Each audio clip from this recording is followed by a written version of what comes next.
ना दोस्तों, किशोरी क्रिएशन से मैं सपना शर्मा आप सभी का हार्दिक स्वागत करती हूँ आपके अपने चैनल पर।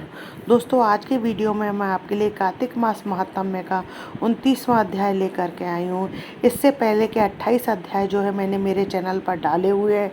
आप उनको मेरे चैनल पर जाकर देख भी सकते हैं और श्रवण भी कर सकते हैं। तो आज मैं आपको एक ऐसा मंत्र बता रही हूँ जिसका जाप करने से आपको पूरे विष्णु सहस्त्र नाम के जाप का फल मिलता है। नमोस्तुवन्ताय सहस्त्रमूर्ते सहस्त्रपादाय शिशिरोर्वाहुवे सहस्रनाम्ने पुरुषाय शाश्वते सहस्त्रकोटि युगधारिणे नमः।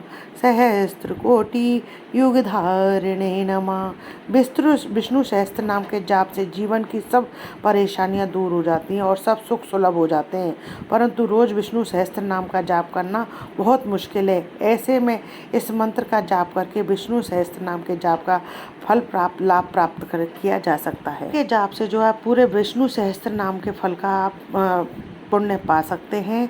आइए सुनते हैं 29वां अध्याय। दोस्तों, कार्तिक मास महात्म्य की कुछ कथावाचक जो है कथा को 35 अध्यायों में जो है संपूर्ण करते। 34 अध्याय तक जो है कार्तिक महात्म्य की कथा सुनाते और 35वें अध्याय में जो है तुलसी विवाह की रीति बताते हैं। जबकि जो कुछ लोग 29 अध्याय में कार्तिक महात्म्य को सुनाते हैं तो वे 29 अध्याय के अलावा जो है तुलसी विवाह की विधि अलग से बताते हैं। 30वां अध्याय आप कह सकते हैं। पद्म पुराण में भी यह कार्तिक मास महात्म्य के 29 अध्याय ही बताए गए हैं। आइए सुनते हैं कार्तिक मास महात्म्य के 29वें दिन की कथा। 29वें दिन की कथा में लक्ष्मी और अलक्ष्मी की कथा के वृत्तांत को जानेंगे। पहले 28वें अध्याय में हमने देखा कि भगवान श्री कृष्ण सत्यभामा जी से कहते हैं कि हरि जागरण, तय स्नान, तुलसी पूजन, उद्यापन, दीपदान, इन सबसे मिलकर जो है कार्तिक व्रत बनता है।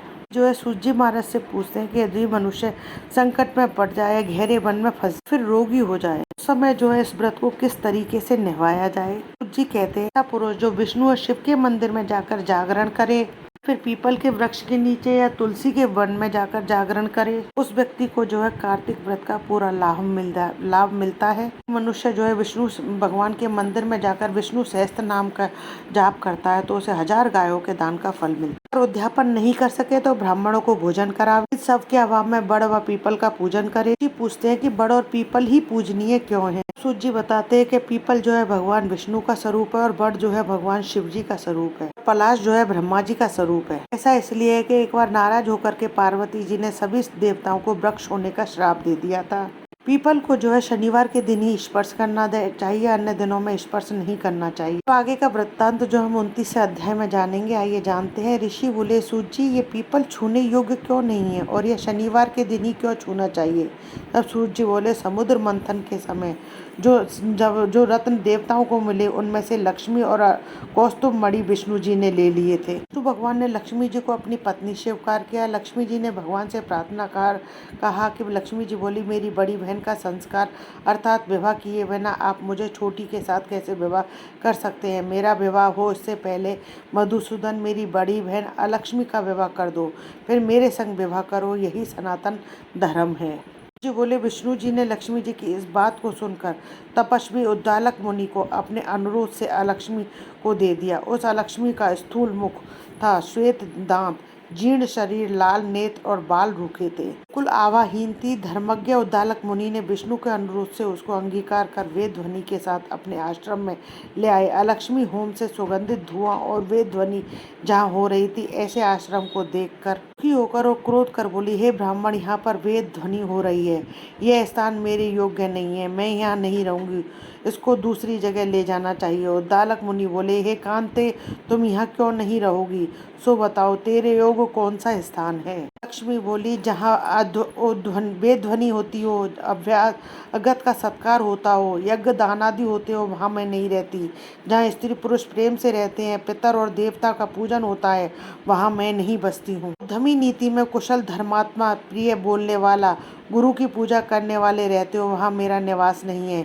दिन रात जहाँ स्त्री पुरुष में लड़ाई होती हो, अभ्यागतों का सत्कार नहीं होता हो, वह स्थान मुझे बहुत प्यारा है। और गोवध होता है, मद्यपान, ब्रह्म हत्या आदि पाप होते हैं, मैं उस स्थान में रहती हूँ।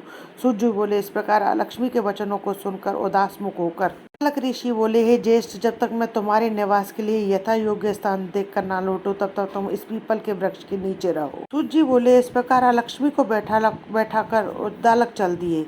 वह बहुत देर तक उनकी बाट देखती रही। जब पति को लौटते ना देखा तो स्वामी के त्याग के वजह से दुखी होकर विलाप करने लगी। के विलाप को लक्ष्मी जी ने बैकुंठ में सुना।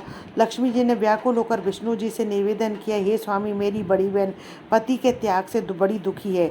हे कृपाले, जो तुमको मैं प्यारी हूँ तो उसे जाकर समझाओ। बोले तब भगवान लक्ष्मी जी सहित वहाँ पधारे और उसे अलक्ष्मी को समझाते हुए बोले, हे लक्ष्मी, हे अलक्ष्मी, पीपल की जड़ का सहारा लेकर तू सदा यहाँ रहे। मेरे अंश से उत्पन्न है, इसलिए मैंने तुमको यह स्थान दिया है जहाँ प्रतिवर्ष तुम्हारा पूजन होगा और उनके ही घर में तुम्हारी छोटी बहन लक्ष्मी जी रहेगी। स्त्रियां तुमको भी अनेक प्रकार की भेंट देकर पूजन करेंगी। पुष्प धूप दीप से तुम्हारा पूजन होगा, उन पर लक्ष्मी जी की भी प्रसन्न रहेंगी। सूत जी बोले, यह मैंने कृष्ण और सत्यभामा तथा नारद जी तथा राजा पृथु का संवाद का वर्णन किया। अब और भी जो है पूछो, मैं तुमसे कहूँगा। ऋषि मंद मंद मुस्काने लगे। वे आपस में कुछ नहीं बोले। तब शांत चित्त होकर बद्रिकाश्रम के दर्शन के लिए चले गए। जो प्राणी इस कथा को सुनेगा अथवा सुनाएगा वह सब पापों से छूटकर विष्णु के स्वरूप को प्राप्त हो जाएगा। इति श्री कार्तिक मास महात्म्य में 29वां अध्याय संपूर्ण विधि के साथ पद्म पुराण में वर्णित कार्तिक महात्म्य में संपूर्ण है।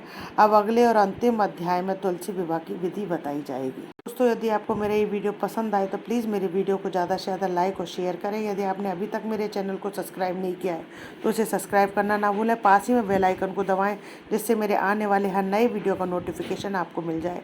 जय श्री कृष्ण दोस्तों।